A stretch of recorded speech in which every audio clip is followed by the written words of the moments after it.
প্রথমেই বলি, আমি বললাম ওই জায়গাটা পুরো সম্পূর্ণ গরিব মানুষের বাস এবং ওইখানে তাদের জীবিকা ছিল। টাকা পয়সা কোথায় কি ছিল এগুলো তো আমার পক্ষে বলা সম্ভব নয়। ফায়ার ব্রিগেড এসছে, পুলিশ এসছে, সমস্ত ডিপার্টমেন্টের লোকেরা এসছে, ওরা এগুলো ইনভেস্টিগেট করবে। তবে এটুকুনি বলতে পারি, গতকালই মহানাগরিক বলে গেছেন এবং সবাই বলেছেন রাজ্য সরকার ক্ষতিগ্রস্ত মানুষের পাশে থাকবে। খবর দিয়েছি আমি হার্ডলি 15 মিনিট। বাজে কটা? প্রথমে আমায় বলে 7টা। আমি যখন এসে পৌঁছেছি তখন দেখলাম আমি এসে 7টা অন দ্য ওয়ে। আমি টাকা কাটিনি, আমার পাশ দিয়ে ফায়ার ব্রিগেড বেরোলো।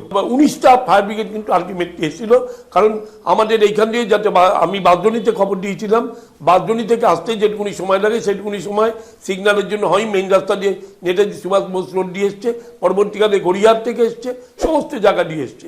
ফায়ার ব্রিগেডে কোনো গাফিলতি আছে বলে আমি মনে করি না।